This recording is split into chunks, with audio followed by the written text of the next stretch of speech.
This, yeah, that's what this is. This is my outline, the elements, the outline.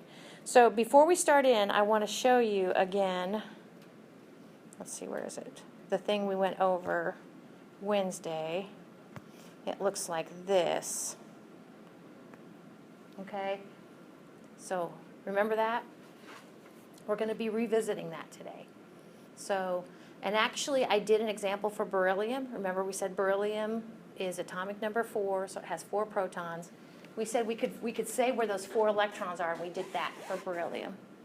Okay, that's kind of what we're going to do today, basically. Okay, yeah, in a nutshell. So the term electron configuration just means how are the electrons hanging out. Like I said, beryllium, how are they hanging out? Well, there's 2 electrons in the 1s subshell. There's 2 electrons in the 2s subshell. That's it. That's how 4 electrons are hanging out.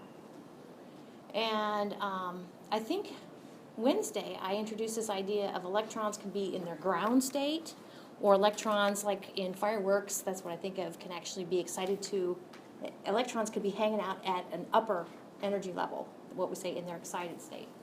So when we come up with electron configurations, we're always going for the lowest possible. We're going for couch potatoes. Okay? So it's going to be your job to know how to put those electrons in. Now, remember that diagram I started out with this morning where I had n is equal to 1, 2, 3, and 4, and then we talked about the different subshells at those, what we call principal energy levels. I would like to say that that's kind of how the world rolls, but that's not how the world rolls. I kind of, on the diagram I showed you this morning and I created Wednesday, I said energy going up, and then I kind of did that, kind of my onion thing. Well, instead of that, actually, electrons are loaded with the lowest energy, but the lowest energy follows what we call the lowest n plus L rule. And here's what I mean by that. N, hopefully you recognize, N is that principal energy level. N is 1, 2, 3, 4, 5. We stopped at 4, but we go to N is equal to 5. Actually, N is equal to 7.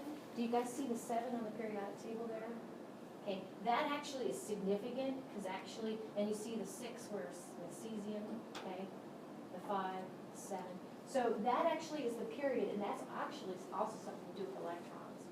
And we're really excited. They actually, this periodic table needs to be updated because I'm pretty sure we finished the 7th period, and again, it has to do with electrons, and I think we're ready to go to the 8th period. So that's exciting. So lowest n plus L rule. Now the L, I'll go ahead if you want to in your notes. The L refers to actually, this is the subshell type. And I'll try to kind of show you how that subshell type. Now, the subshell types that we talked about S, P, D, and F. And I'll go ahead and I'll write down underneath. An S has how many orbitals in an S-type subshell? 2 electrons. How many orbitals? How many boxes? 1. 1 box. Yep. How many orbitals in a P-type? 3. Yep. How many orbitals in a D-type? 5. I'm liking it. F-type? 7. Yep. And each one of these orbitals can be home to 2 electrons. So we have 2, 6, 10, and 14 electrons can be accommodated in those different subshells. I'll go ahead and just for the kicks, if you've written this down, above them, I'm going to write their L value. There's actually a value that goes with S. And that value is the number 0. And my zeros, I usually make a circle with a line through it to show my 0. The value for P-type subshell of L is 1. The value for D-type is 2. The value for F-type is 3. So there you go. We have taken something that's non-numeric, something that alpha character, and given it a number. All right.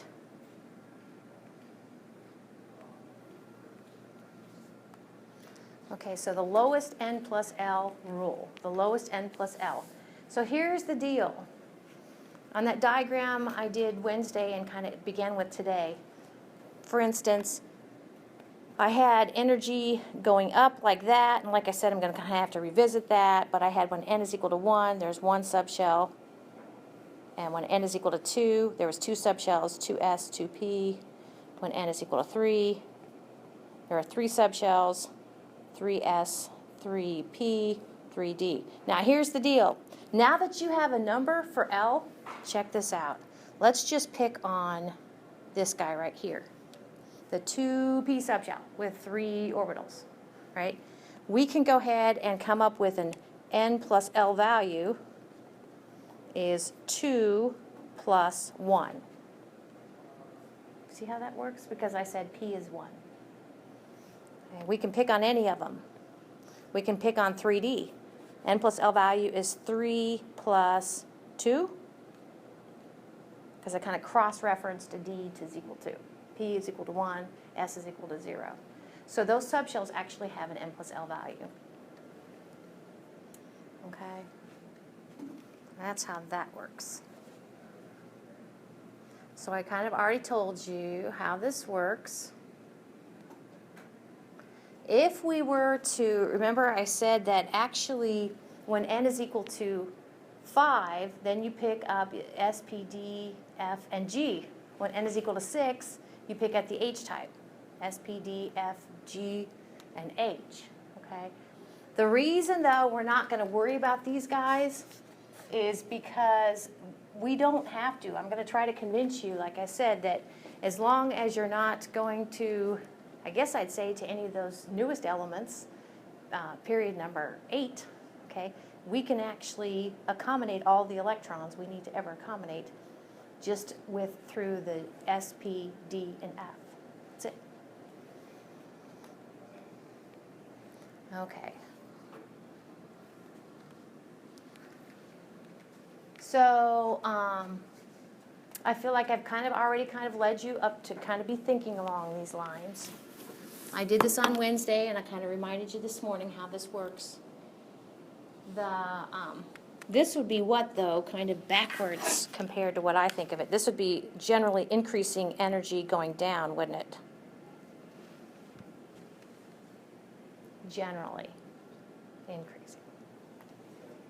And so it's kind of nice. We could pick up any, so the n plus L value for 3p is basically 3 plus 1 is equal to 4. That's how that works.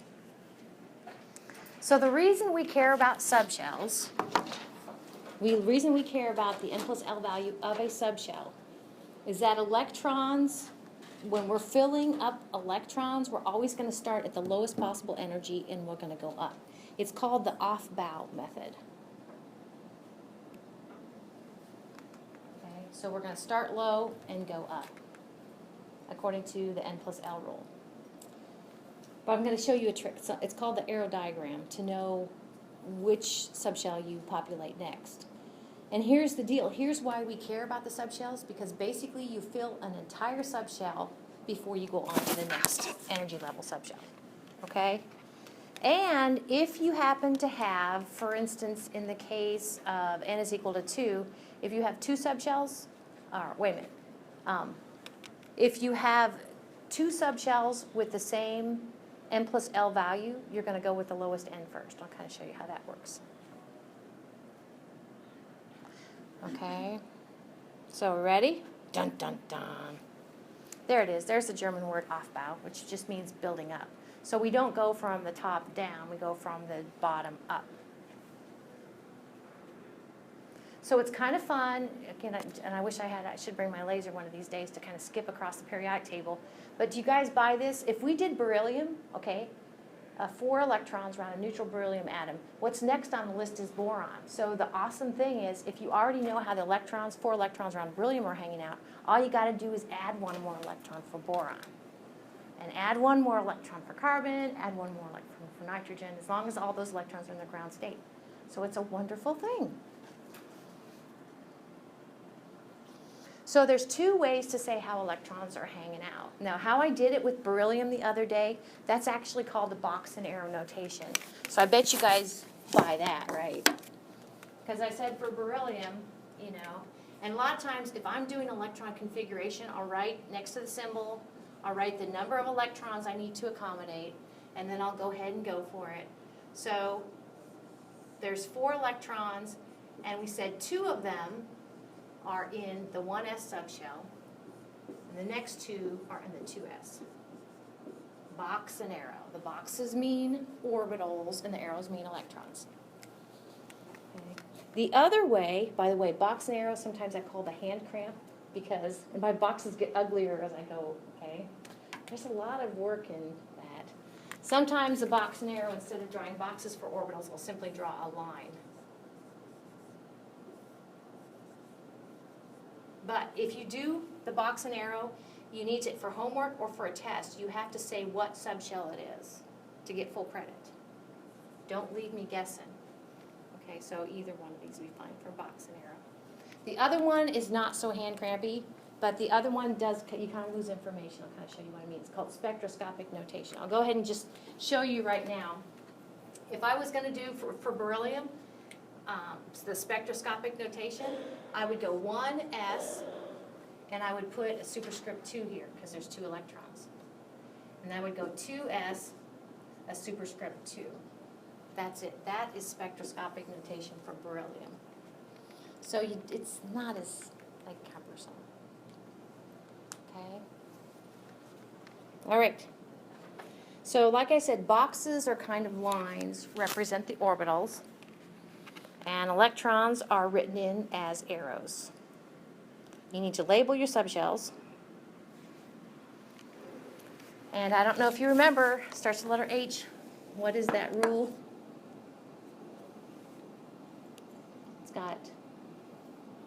It's possessive, but got 4 letters. Starts with the letter H. Hund's rule. Hund's rule was why, if you have 2 electrons in an orbital, one needs to be pointed up and one needs to be pointed down. That's Hund's rule. Okay. So, well, pretty good. Box and arrow notation. How are the electrons hanging out? So we're going to do box and arrow notation first. So hydrogen, you know how many electrons to accommodate because you'll have a periodic table. And in that periodic table, that whole number is the number of protons. If it's neutral, it's the number of electrons. Voila! There we go. Helium, 2 electrons. Don't forget to go 1 up and 1 down. Lithium, and these just keep adding 1 more electron. So it's lithium is the same configuration as helium plus 1 electron. Now they're not like kind of vertical, they're horizontal here, but they're not vertical. But indeed, these are in order of increasing n plus L. So beryllium, 4 electrons. We picked on it a lot the last few days. There's where those 4 electrons go. But do you see how this works? Now, after beryllium, where's that 5th electron going to go?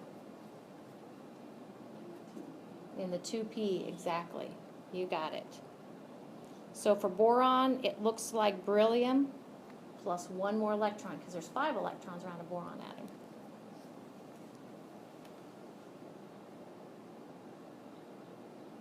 I guess that wasn't Hund's rule. No wonder you guys were looking at me like, you're crazy. Hund's rule, that was Pauli's exclusion principle. I'm sorry, my bad. Pauli's exclusion principle is why we do 1 arrow up and 1 arrow down. Ugh. The reason I know that is because Hund's rule is coming up right now. I'm sorry. I get those 2 mixed up. So now here's for carbon. Carbon has 6 electrons. So we go 1, 2, 3, 4, 5. Now this is Hund's rule. It's the spread out rule. It's the rule if you have multiple children in a house with multiple bedrooms, you give them their own bedroom. That's Hund's rule. So now that next electron, instead of sharing that orbital, it's going to spread out. So actually the box and arrow notation gives more information in this sense. It's kind of showing you a little bit more detail of how the electrons are going to be in their orbitals. That's it. So, sorry about that this morning.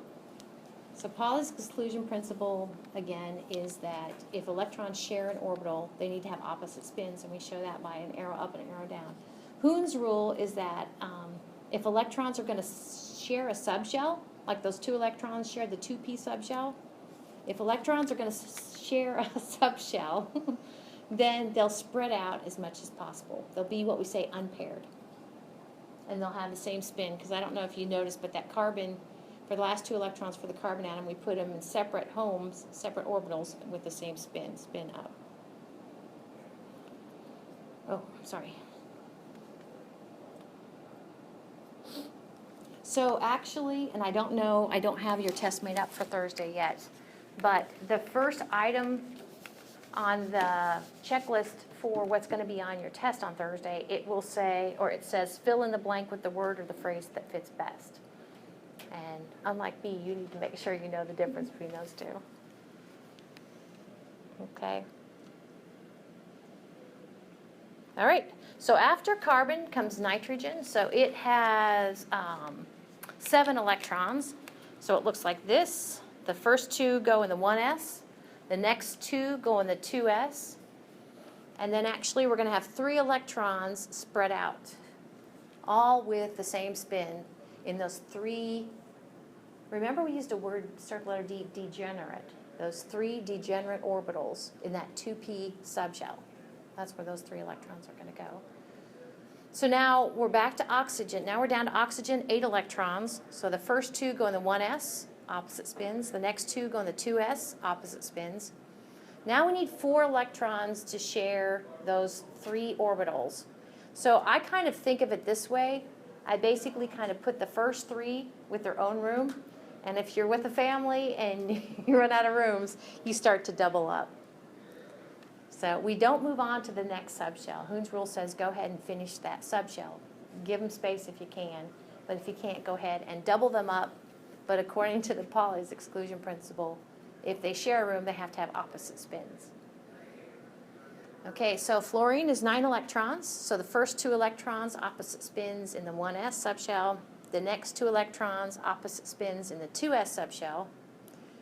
We need 5 more electrons, so we're going to go ahead and put 1 of them each in the 3 orbitals of the 2p subshell.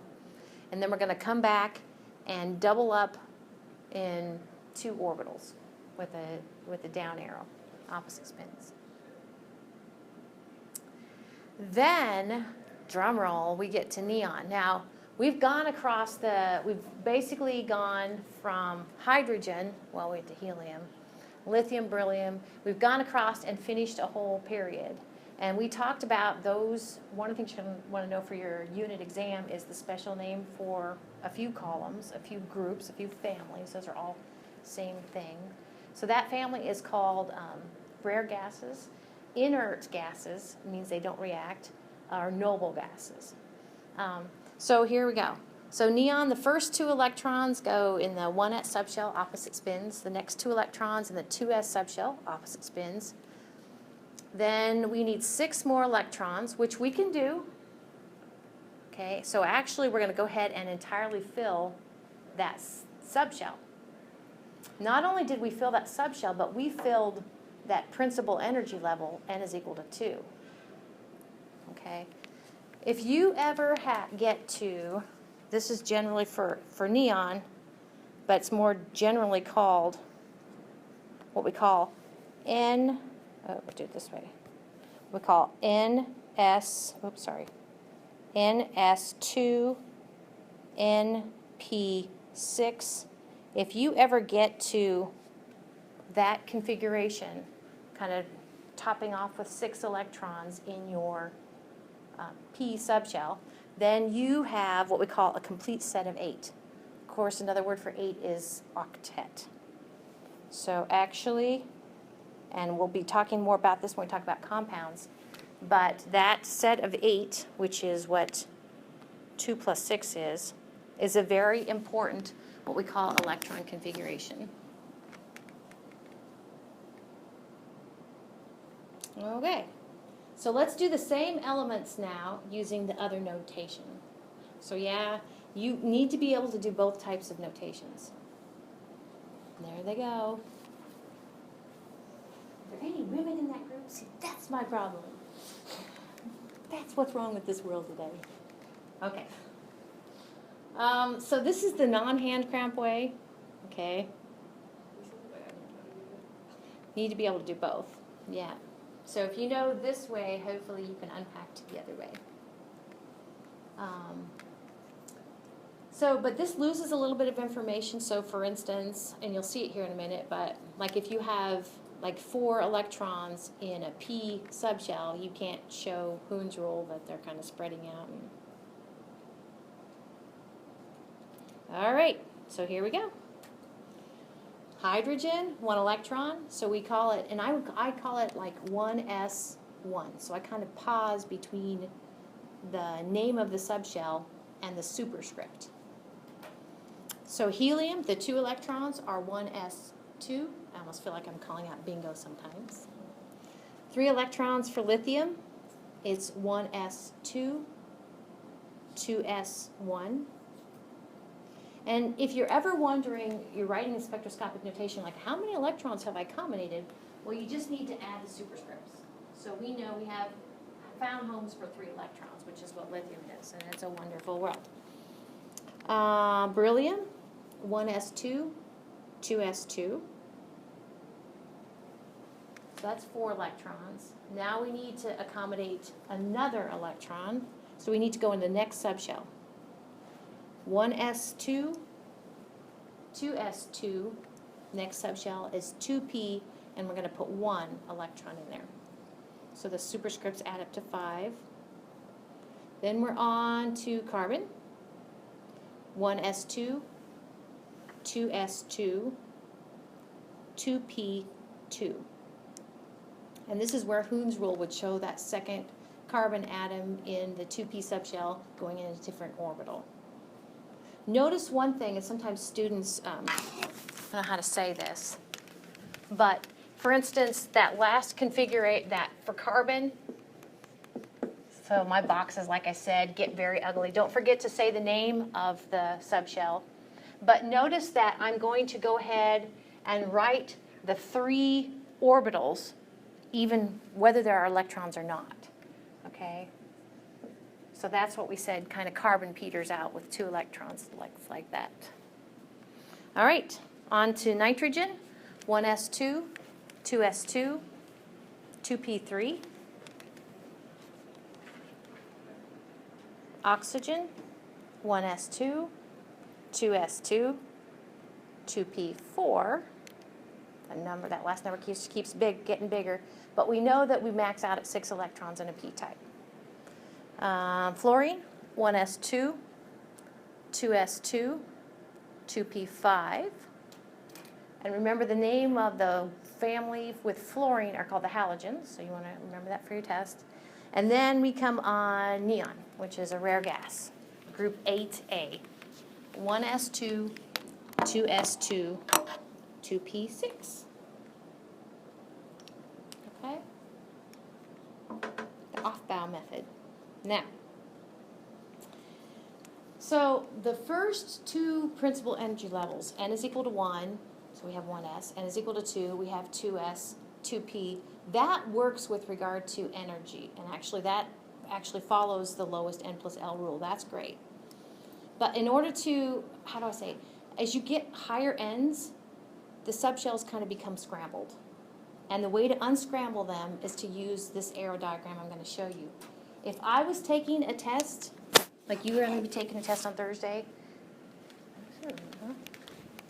Oh, yep. Item number 6. I'm going to give this to you before you go tonight. I had a night class in here last night. So item number 6 is to draw the arrow diagram. For 4 points on Thursday, you draw the arrow diagram. Okay? And use it. Okay? So here's the arrow diagram. Okay, I don't know what you need to, I'll just go ahead and put these all up here. So to do the arrow diagram, you see how it has a kind of a right triangle sort of thing going to it. Okay, I have 1s, and then I go 2s, 2p, 3s, 3p, and these kind of line up. 3d, 4s, 4p, 4d, 4f, and I stop with f's, but I go all the way down to 7. 5s, 5p, 5d, 5f, 6s, 6p, 6d, 6f, 7s, 7p, 7d, 7f. Cool. Sometimes students at the top of the S's will write 2 for that's how many electrons they can shove in all of each one of these. Of course, we can put 6 in each one of these. We can put, you guys told me 10 in each one of these, D type, and 14 in each one of these. Well, those are subshells. Now the arrows come like this. So the arrows actually connect subshells with the same n plus L value. So for S, we said has an L value of 0. So 0 plus 1. So that n plus L value of 1s is 1. Okay? N plus L value of 2s is 2. N plus L value of both 2p and 3s, if you do the math, is 3. Okay, so I'm going to show you here what the arrows are. So I'm going to stick with black, I think. So the arrows are kind of diagonal, and the arrows are important because I start with this arrow, and then I do this arrow. Now, I do the top of this arrow, so I'll go to 2p next, and then 3s. Okay? This will be my 4th arrow, and I'm going to pick up 2 subshells. This is where it unscrambles a little bit, because after the 3s, I'm going to go 3p, 4s. I'm not going to go to 3d, because it has a higher n plus L value than 4s. This is where I kind of told you I was lying the other day, but kind of on purpose. After the 4s, I go to would be my 5th diagonal, 3D, 4P, 5S. After I'm done with 5S, I go 4D, 5P, 6S. After 6S, I go 4F, 5D, 6P, 7S. Then it starts to get a little clearer. And after 7S, I go 5P, 6D, 7P. After 7P, I go 6F, 7D. After 7D, I go 7F. So if I were to go ahead and to come up with an n plus L value for each one of these, that's why this slide says, okay, your n plus L value for 1s is 1, 2s, 2. Both of these is 3. But here's where we said you'll go to, if they have the same n plus L value, which they do, 2p and 3s, you go with the lower n. We actually have 2 subshells with an n plus L value of 4, go with the lower n. We have 3 subshells with an n plus L value of 5, go with the lowest n. We have 3 subshells with an n plus L value of 6, 4 subshells with an n plus L value of 7, okay, 8, 9, and 10. So that's how the electrons load. So the arrow diagram is your friend, and you'll see actually there are a couple ways of coming up with electron configurations. This one will always get you there, the arrow diagram. Using the periodic table kind of at a glance, and I'll kind of show you how that works, can get us into trouble sometimes. Okay, but that will always work for us. This is a figure from your textbook showing a similar thing. I kind of like this one better. Okay, so let's do an example. You know, we stopped with neon, which was 10 electrons, which is great, but let's take it up a notch. Let's go 9 electrons beyond neon. That puts us, atomic number 19, that puts us at special K, potassium. And it doesn't hurt, and actually this will, I want to show you the other way to find how electrons are configured. Find potassium in the periodic table. Okay, I see it's a group 1A element. It must be alkaline earth. That's 2A. Alkaline metal. Oh, I don't know. But know the name of that group. Alkaline metals? Yeah. Okay. Alkaline metals. Thank you. Alkaline earth is 2A. Alkaline metal. Alkaline earth metals. I don't need to know what you do. So I have the arrow diagram up here, and the way my builds go is basically I kind of circle. I'll circle on the arrow diagram where I am, and then I'll kind of put it down here. So I've gone ahead and revealed 2. So the first diagonal only has 1 subshell, so 1s, and we're going to put 2 electrons there. So 1s2. The next one, the next diagonal is 2s, and we're going to put 2 electrons there. Where are we going to go next? 2p. 2p, very good. And how many electrons can we shove in there? 6, exactly. So it'll be 2p6. And then where? 3s, sorry. You're right. My bad. 3s, and how many electrons? 2. I'm liking it. Oh, and but you're right, 3s2. Now, before we go there, I want to mention this, okay? I mentioned anytime you have ns2, np6, where n could be anything. In this case, it's 2. So 2s2, 2p6, that's a rare gas, okay? Okay, so you told me 3s2, I agree. Then where? Yeah, and I'm looking at the periodic table. Yep, because we're not there yet. We've only found homes for 12, and we need to go to 19. Right. 3p, and how many electrons? 6. Yep, 3p6. I'm liking it. Now, again, we have come to ns2, np6, where n is 3. So we have another octet. So it should be right. It should be a group 8a element. So it's argon, right? Does that make sense? We're at argon. Cool. So we need only one more electron. Where is it going to go? 3d. Not 4s. Why the 4s? Because it comes next. Yep. And Yep. Because we're using the air diagram and it comes next. 4s1. Perfect. That's it. And we could know that we have 19 electrons if we add up the superscripts. Okay? Let's do another one. Oh, 40. I know. We'll maybe pick it up a notch. But let's find zirconium, since we can, on the periodic table. Yeah, it's nested. under 4b. Okay, it's under 4b. So what do we call that group? Transition. Transition elements, transition metals. Very good. So 40 electrons. Now, notice that in the bottom here it says in the order of filling, and I'm going to actually kind of say why that is. But so it goes 1s2, 2s2, 2p6, and then of course we've gotten to neon. And then you guys told me when we did the potassium, next we go to 3s2, 3p6, and we've gotten to argon. And then you guys told me we petered out with for potassium at 4s, but now we're going to go 4s2, right? We're going to completely fill it.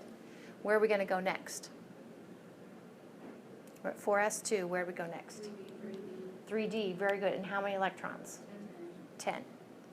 Now I'm going to show you something. So what we just did, and this is where a periodic table comes in handy. We just did potassium was kind of our 4s2, and then you guys told me 3d10. Honestly, if you count this, there are 10 elements. 1, 2, 3, 4, 5, 6, 7, 8, 9, 10. You have kind of skipped along the transition elements, and the period you did it in was actually period 4. 3d10, I'm liking it. So let's see. If we add up electrons, it looks like we have 30. Okay, good. So we need to keep going. Where do our next electrons go?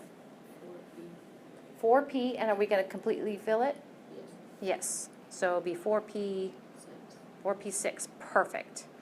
Now, can you see where we have an ns2, np6 sort of deal, where n is equal to 4? We have reached another rare gas. Should be the rare gas underneath argon. We have reached krypton. Very cool. Are all the octets? What's that? Are all the octets the noble gases? Yep. All the octets are going to be the noble gases, exactly. So 36, so we need 4 electrons. So now where do we go next? 5s, and how many electrons? 2. So I'm going to show you, again, the periodic table. So these were our 4s2. These were our 3d10.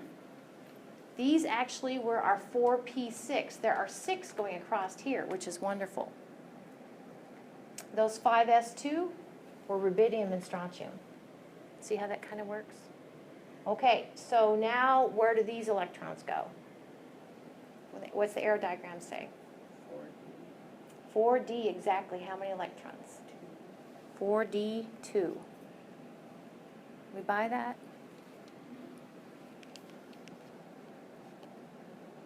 I don't Okay. think I want to write that many boxes. Yeah. Well, now, welcome to college. Get out your artistic pen and just find your happy place. Need a stamp. I will say, though, on the test and for homework, usually it's the simpler ones that you do the boxes with. I'm gonna get a square stamp and just go through and stamp everything. So this is in the order of filling, and it's filling according to increasing energy using the arrow diagram lowest n plus L rule. Okay.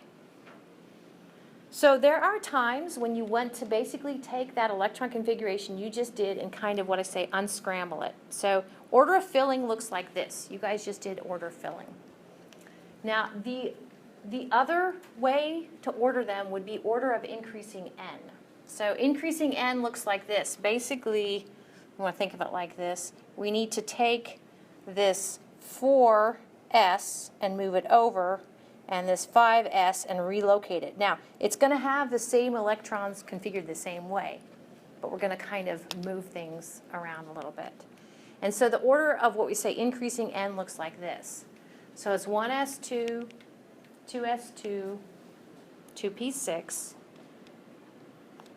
3s2, 3p6, 3d10, even though it wasn't loaded that way. And then we have 4s2, 4p6, 4d2, with electrons petered out there, and then we have 5s2. That's the order of increasing n. So we've basically grouped our n's. We have 1, 2s, 3s, 4s, and of course 5s. I probably would not. I think you'll be fine either way. An advantage of doing it this way, do you guys remember Wednesday we talked about valence electrons? Valence electrons are the valence electrons equals highest n. Okay, so do you guys buy this, that the highest n is 5? So doing it like this and putting the high, we can actually see that we have 2 valence electrons. 2 valence electrons in the 5s. So that's a possibility. Oh, okay. Another one. So that was 40 electrons. And actually, with this one, I'm going to show you what we call the abbreviated rare gas notation. You will like it. Okay. So 53 electrons. Let's zip through it a little bit. So the first, it kind of starts out, we can kind of go all the way up to, goodness, zirconium. Yeah. So in order of filling, we have 1s2, 2s2, 2p6. Then, of course, we've reached neon. Then we have 3s2, 3p6, and we've reached argon, pirate's favorite element. And then we go to 4s2, 3d10, you told me, 4p6, and we've reached the rare gas underneath argon krypton. And then for zirconium, we kind of petered out here. But you guys told me we need to go to 5s2. Now, in this case, we're going to go to 4d, but we're going to not go just 2 electrons. We're going to have to go 4d10. Yes. 4d10. And now we're ready to skip to where? 5p. Oh, good. She said 5p5. And why is it 5p5? Because 5s2 made it to 38, you have this, and it's 48, and then you have to get to 53. And yep. And you'd only need 5 more electrons. Very good. Perfect. Okay. So the abbreviated rare gas notation works like this. Basically, you find the last rare gas you came to. So for iodine, it's krypton. The cool thing about this is basically, and I'll go ahead and write it here underneath here, the rare gas notation would take all of this, okay, you write in brackets Kr, Okay, and then beyond that, you write anything that was beyond that. So for us, it would be KR5S2, 4D10, 5P5.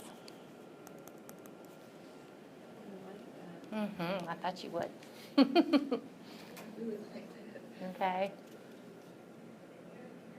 We can use this in the test. Yes.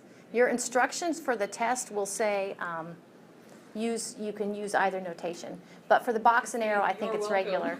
You are welcome. So you wouldn't have to do this, but there in gray, I've gone ahead and taken for those 53 electrons in order of increasing n.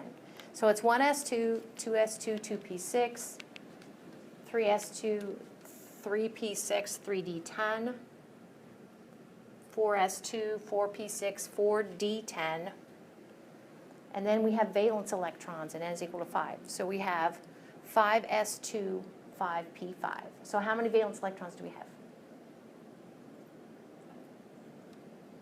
These count too. These both count. 7. Yep, we have 7 valence electrons. Yep. Remember, valence electrons are the highest n. The highest n is 5. So actually we have two subshells that make the valence shell, the overall valence shell electrons. Yep, 7 electrons. So yeah, abbreviated rare gas notation. Can't remember if this was increasing. I know it's an increasing n, but I probably, if I was going to write it, I'd probably write it like I showed you before. Bracket KR, 5s2, 4d10, 5p5. So either way, it's nice. Yes, it's nice. So you can start with the 5s? Yes. Okay. Yeah. Either way would be just great. And this kind of talks you through what I said about the rare gas.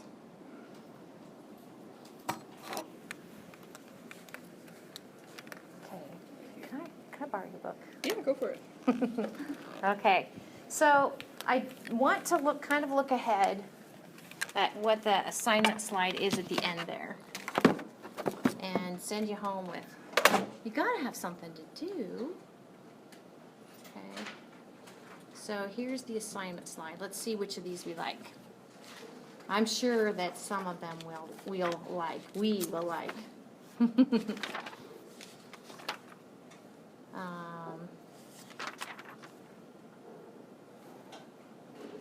Okay, so you can do, these will be due on Monday, 950,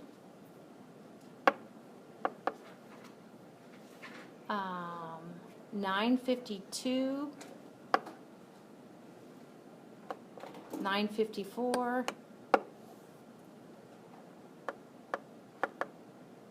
956. I know. We'll stop with that for now. You can do the other ones. You're very welcome to do them if you want to. Let me say something about them, though. Like I said, I don't have them. So these first 4 will be due on Monday, only because I care. So when it says the full electron configuration, oh, it already says this. Okay, good. It's like, oh. Okay. No, it isn't. Full electron configuration. It's the box and arrow. Full electron configuration. That's the box and arrow notation. So like for 50 it says write the full electron configuration. Oh no. Oh no, I think you're right. You're right. I'm just gonna keep it like it says.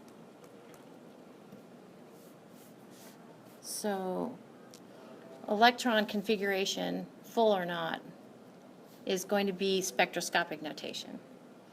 And when it says full orbital diagram, that's going to be box and arrow notation. Are we good with that? So I just put the word full in front of those. So do the first 4. That threw me off when I read it. Any questions? I'm going to add something to the assignment if you don't mind, because especially since, let me give these to you, especially since you're going to do it for credit, for 4 points next Thursday. I also want you guys to write the arrow diagram on your homework, please. For me.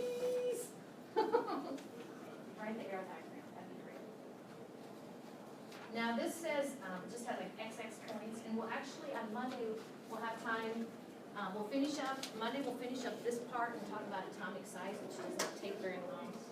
Notice the outline I'm giving you says XX points because it's really tentative.